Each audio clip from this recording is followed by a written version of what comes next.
एक भूतिया गांव की कहानी। कहानी शुरू होती है एक छोटे से गांव रामपुर से। चारों ओर हरियाली, शांत वातावरण, लेकिन इस गांव में एक भयानक सच्चाई छुपी हुई थी। गांव के लोग जैसे ही सूरज ढलता अपने अपने घरों में दुबक जाते। क्यों?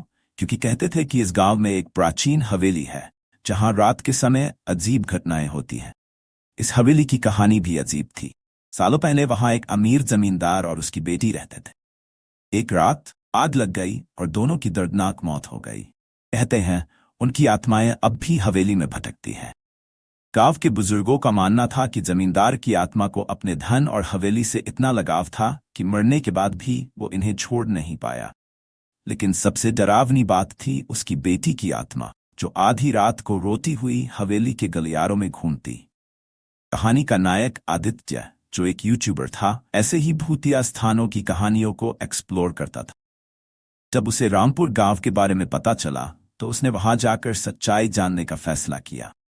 उसने अपने कैमरे और उपकरणों के साथ उस भूतिया हवेली में रात बिताने का प्लान बनाया। गांव वालों ने उसे रोकने की कोशिश की, लेकिन आदित्य ने किसी की नहीं सुनी। रात का वक्त आया। आदित्य अपने कैमरे के साथ हवेली में घुसा। शुरू में सब कुछ सामान्य लग रहा था। हवेली पुरानी, जर्जर और टूटी फूटी थी।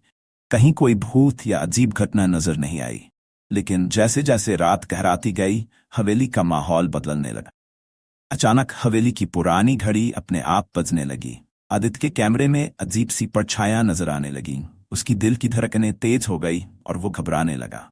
फिर उसे हवेली के एक कमरे से किसी लड़की के रोने की आवाज सुनाई दी।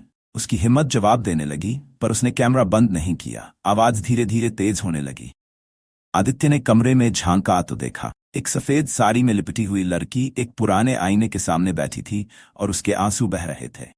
आदित्य कांपते हुए उससे बोला, कौन हो तुम? क्या चाहती हो? लड़की ने धीरे धीरे उसकी ओर देखा। उसकी आंखों में गहरा दुख था। उसने कहा, मैं मुक्त नहीं हो पाई। मेरे पिता का लोभ हमें बांध कर रखे हुए है। क्या तुम मेरी मदद करोगे? आदित्य ने हिम्मत जुटाई और गांव के पुजारी को बुलाया। पुजारी ने हवेली में प्रार्थना और अनुष्ठान किए और जमींदार की आत्मा को शांत करने की कोशिश की। जैसे ही अनुष्ठान पूरा हुआ, हवेली से एक चमकदार रोशनी निकली और हवेली का डरावना माहौल खत्म हो गया। लड़की की आत्मा आदित्य के सामने मुस्कुराई और धीरे धीरे गायब हो गई। कहानी के अंत में आदित्य कैमरे में बोलता है, कभी कभी डरावनी कहानियां सिर्फ डराने के लिए नहीं होती। कुछ कहानियां हमें ये सिखाती हैं कि प्यार और लोभ दोनों ही मृत्यु के बाद भी हमें बांध कर रख सकते। और इस तरह रामपुर गांव की भूतिया कहानी खत्म हो गई।